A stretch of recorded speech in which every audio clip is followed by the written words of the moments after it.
Spider-Man. I mean, Does whatever a spider can.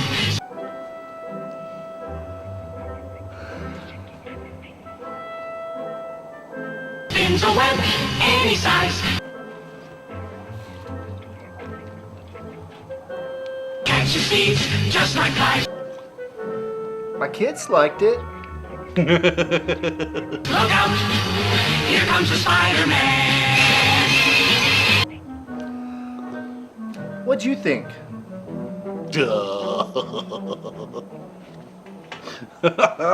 Where do I start? Oh my god. It wasn't bad. No, it wasn't a bad movie. It was good. If you take it for what's presented. For all of a lot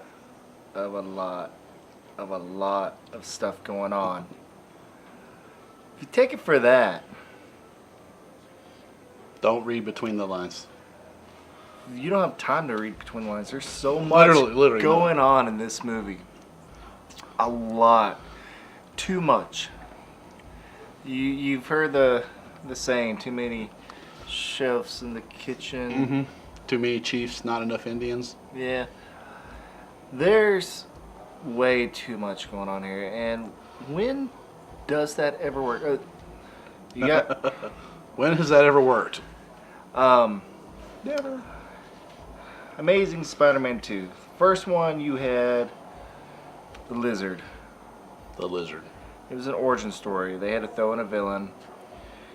They did better than the Sam Raimi origin story, I think. I liked it better. Well, they're both up there. I like this actor, Andrew Garfield, Yep.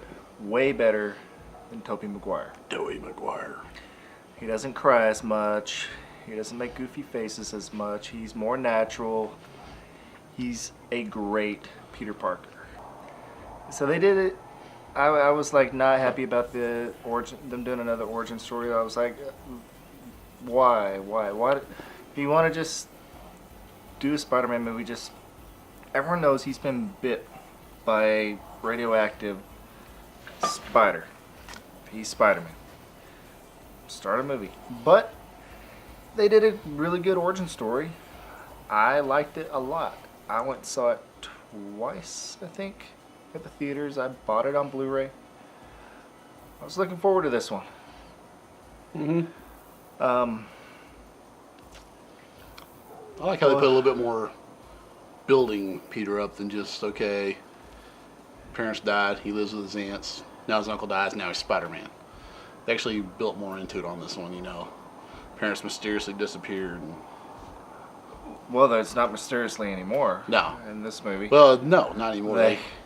the opening fixed that. But in scene the first is a remake of Turbulence with Ray Liotta. Only it's not Ray Liotta. It's It's a scientist. Robert Parker. He's MD. got great martial arts skill or hand-to-hand combat skills or something. I don't. For a lab coat geek, this dude could wail. It's. I'm gonna try not to get into spoilers for a few minutes. I'm just gonna tell you there's. Try. The movie's barely been out to, wait, 4 days, 3 days?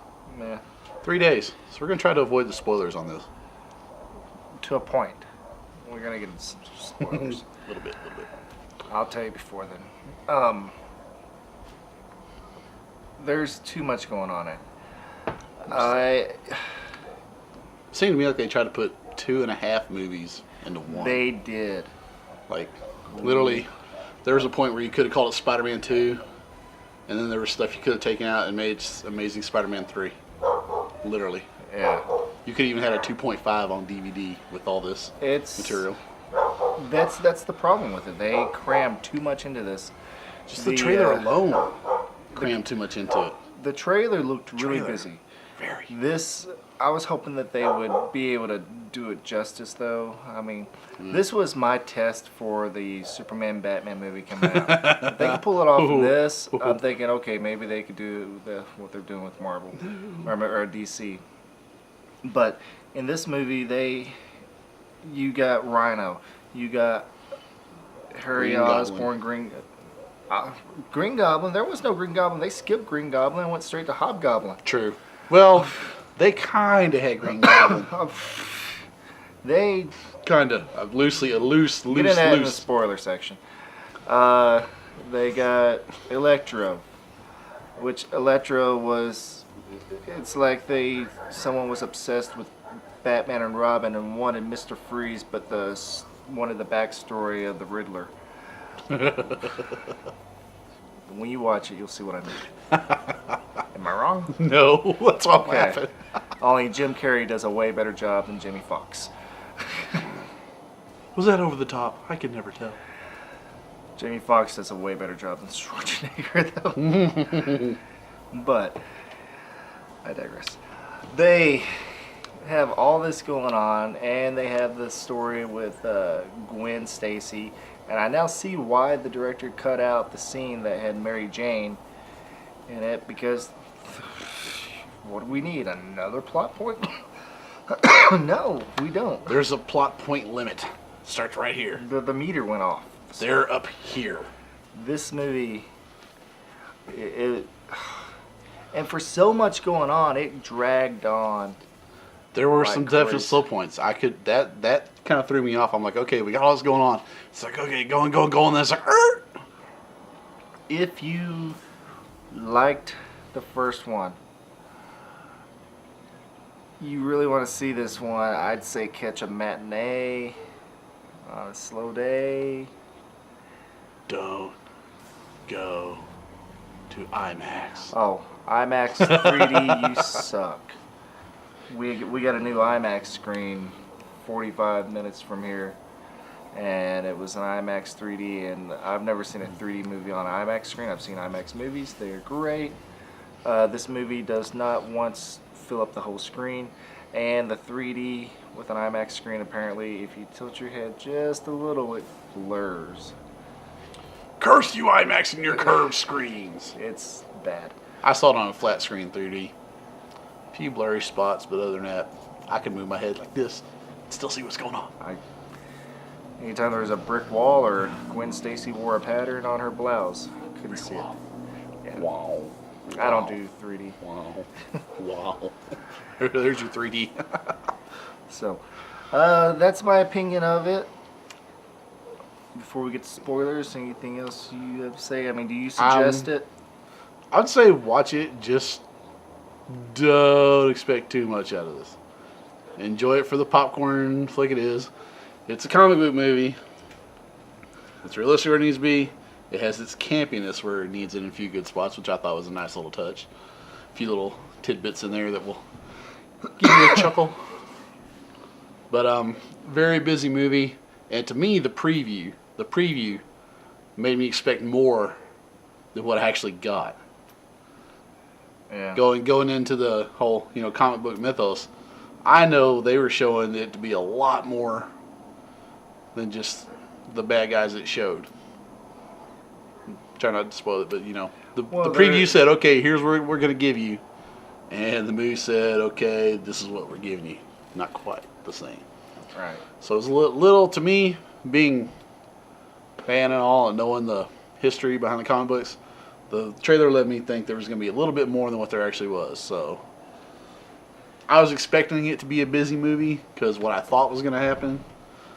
And even with what happened, it was still kind of busy. But, like you said, there's a couple points you're just like, okay, check. But I enjoyed it. It was a good movie. Andrew Garfield is definitely a better Peter Parker Spider-Man than Tobey Maguire could ever hope to be. I think Andrew Garfield's worst day as Spider-Man still tops Tobey Maguire's best. Sally Field did great in it. Oh yeah, also. She pulled off a great. She's got one scene in there where she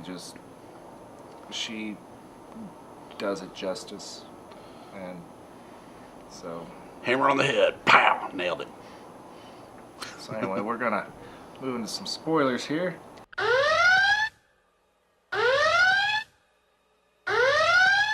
And now, for those who have seen it or those who don't care, let's class it up a bit. Electro was pointless. He did not need to be in this movie whatsoever. Nah. He applies nothing to it. He's just a convenient plot device for Harry Osborn, which they skip over so much of that story. This is where the Sam Raimi movies outdo this one. They had a story arc through 3 movies, different villains, but there was that Harry Osborn story arc. Where Carried 3 movies with that. yeah, it's like he just shows up out of nowhere. It's Literally. Like, oh, I've been at boarding school. Oh, hi, Dad. You're dying. Oh, you died. That sucks. Oh, I'm the president of the world. I got this same degenerating disease that you have. And no idea how to fix it. I need Spider-Man's blood. Spider blood. Spider-Man, I can't give you my blood. Why? It might kill you. I'm already dying. I still can't give it to you. Why can't he give it to him? The only reason I could think of was, you don't want to do a DNA trace on me and see who I really am? That was what I was thinking. That's the only thing I could think of. You're going to find out who I really am if you take my Yeah. blood. And then he finally, it turns out that Harry Osborn, he needs the spider venom to heal. He finally Spider-Venom. gets it. It mutates him into Hobgoblin. He looks over, sees the Hobgoblin suit in the hover board. The Marty McFly Mattel He's like, hoverboard. okay, I'm gonna suit up, and now I'm the Hobgoblin. It made no sense. Yeah, it just like how do you get there? Yeah. And the Sam Raimi, it made sense. Yeah, because this is going back to the comic books. Green Goblin. Think Sam Raimi movies. Norman Osborn getting into a Spider-Man. He dies. Not by Spider-Man's fault, but Harry blames him, and that's how Hobgoblin comes about. He takes his dad's mantle and becomes the Hobgoblin. This one, he just, okay, Dad's got this weird disease that kills him. I'm going to get it. Oh, let's take some spider venom. Ah! Oh, hey, look. There's the power suit. Urgh. I am Hobgoblin. Urgh. Grenades and all. Yeah. No explanation, no rhyme, no reason, no build up. It's just. You might say this is nitpicking. No, this is.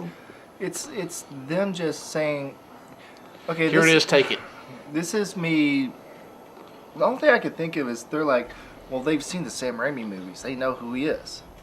That's thing. weak sauce. And this goes back to me saying, though, that why do they need to do an origin story of Spider-Man? We know how he is. But it's kind of different when you are doing these story arcs. Shut up, Frankie. Frank, you're not in this review. You were not in this review, Frankie. Stop texting. So... Very rushed on that. At least with Electro, even though he was kind of not really there to move the movie along, he was kind of like a minor plot point that got shoved to the forefront. At least they built him up. Well, still, there was a lot that could have been done. Yeah. Yeah, there's a lot of explanation that needed to be done with it. I mean, right down to what his little meter on his head that showed. Well, that got his power. implanted by the insane asylum. Did it? Yeah. He didn't have that originally. That was implanted by the people at Ravencroft. Okay, I guess I missed that part. Yeah. I caught it. There was just a lot. Yeah, a lot going on. It's like when he first turned out that way, he'd fallen into the pool and see it in the previews. That meter got stuck in by the guys who were studying him, trying to figure out how he was able to do what he does. Yeah. And it kind of sticks there the rest of the way. But kind of useless. Oh, Gwen Stacy's dead. Yeah. If you never read the comic books and you had no idea what's going on here, Spider-Man's first true love is Tolton. Really? Beer in a wine glass? We're going to class this up. We're going to class it up. Shiner box. No advertising. In a wine glass. I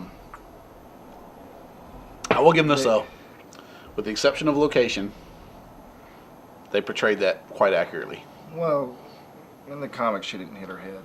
No, well, that was always the eternal debate. Because they didn't really show it. The panel that it showed her death, It had a snap. had a little snap, but then there's always been the debate. Well, her head hit the concrete. There was always that eternal debate. Was it the force of the stop that got her, or the fact that she actually tapped her head? Water. I'll have to show you those panels again. Yeah, it's been a while, but still, that was always. Well, even that, if you hit the concrete or water from that high, I know. it's like hitting concrete. That was the thing. She would have died either way. Either way, she was dead. She was gonna die either way. So I think to try to appease both sides of the fence on what really killed her, they just kind of put it all together in one scene that kind of makes you go, ooh. Which I wish they hadn't have done that. I think it would have been a great inner struggle for the character to try to deal with this, not knowing what could have happened. Here's where they mess up for me. I mean, you got all this stuff going on, but you got this great tragedy happening to him, and he's at a gravesite again. He spends all his time at gravesites apparently. But this one was good. It was filmed great. Spider-Man's a necrophiliac. No, I'm joking. He's standing there at Gwen Stacy's grave, and like fades to different times. He's different clothes, different seasons, snow, fall, all that stuff. It should have ended there, because why does it have to have a happy ending? Because that could have led into a great Spider-Man 3, but they decide to, at the end of this one, like, let Spider-Man come back, because he's been gone for months. Mm-hmm. He's not being Spider-Man anymore. But they shoehorn another 10-15 minutes in there where he definitely felt forced, for sure. Yeah, and he tries to come back in. I mean, he comes back as Spider-Man, and he fights the Rhino at the very end. Yeah. Because Osborn is now in Ravencroft. Arkham Asylum. Yeah, he's in Arkham Asylum. And he's there with the mystery man from Halloween 4. And, I don't know, it's Pierce. What's the guy's Mr. name? Fierce. Fierce? I have no idea. First time I saw the guy, that he appeared in that bonus scene in the first Spider-Man. All I could think of was the mystery man who released Michael Myers at the end of Halloween 4 or 5. One of those Halloween movies. Anyway, so Harry Osborn wants to start a group together. He wants to keep it simple, and he wants to start off with the Rhino. Yeah. So he gives the Rhino a suit. Power armor. Why is there's a little kid. Spider-Man's not around, so this little kid with the Spider-Man costume is going to stand up to the Rhino. Yeah. And worst parent ever. Yeah, very. And instead of the Rhino, just doing like any typical criminal do, little kid squash. He stops. Ooh, look at the little Spider-Man coming to stop the big Rhino. You're not scared of me, Rhino. Paul Giamatti is the Rhino. Paul Giamatti. Okay. Wow. I will say this: the movie needed more Rhino. If they wanted to be busy with different villains, have you ever played the Spider-Man 2, the video game, back on the original Xbox? No, I played the Spider-Man versus the Sinister Six on Sega Genesis. Yeah. Well, in this game, you go around New York and everything. They rebuilt New York. It's like Grand Theft Auto with Spider-Man. Yeah. And you run into these villains throughout New York. And I was like, why don't they just have, Spider-Man's doing his thing throughout the movie. You got the story going on. But, over here's the Rhino. And, over here is, what's the other? Don't go to Brooklyn. Dr. Octopus is on a rampage. Yeah, look out, the Rhino's tearing up Jersey. And I was like, wait, do we really care? Save Doc Ock for something big, but something like the Rhino, Or even Sandman. Yeah, Sandman. Sandman would be a good one. I mean, come on, you can beat the guy with a fire hydrant. You can beat Electro with a fire hydrant. Apparently. There goes my lights. Pardon us while we have technical difficulties.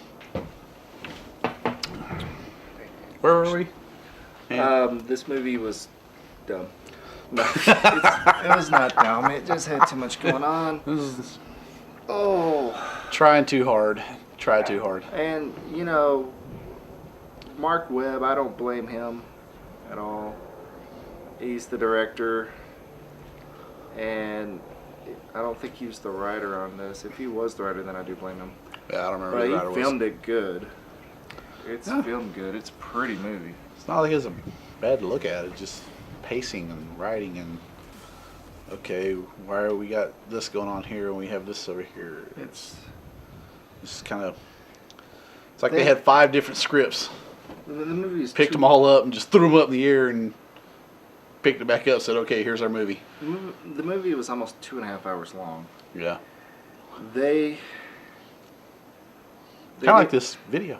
They didn't need Electro.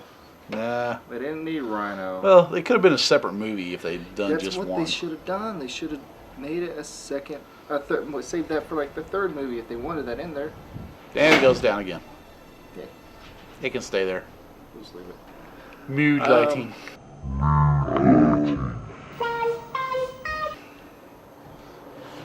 Anyway. Yeah. I would have liked to have seen more focus on the Harry Osborn stuff. Definitely more development on that one. And what I feel like this is like Iron Man 2 was just a stepping stone for the Avengers. This one is a stepping stone because they want to do a Sinister Six movie and a Venom movie and then a Spider-Man 3 to tie them together. But Venom was part of the Sinister Six. No, they're having a Venom movie on its own. Yeah, but at one point he was part of the Sinister Six. Was he? Yeah. See, not the original Sinister Six, mind you. Okay. Later, they decided to get rid of one of the useless guys. Like, find a way to just build it up to where they fight Carnage.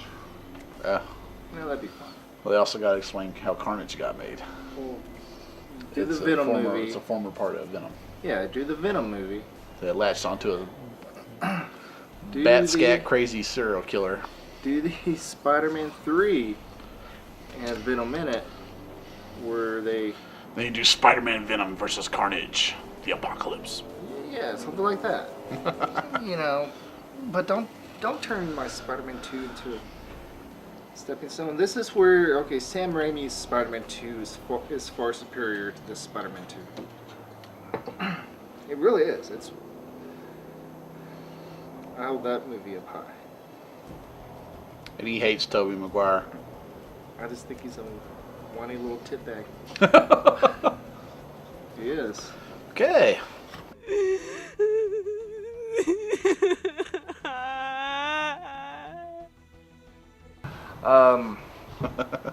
Go watch Eight-Legged Freaks instead. That movie's fun.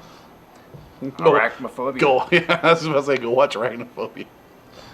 Go watch Jumanji when the Go spiders watch Sam come out. Raimi's Spider-Man 2 instead of this one. I mean, watch it, just Don't expect too much. don't expect too much. Expect too much.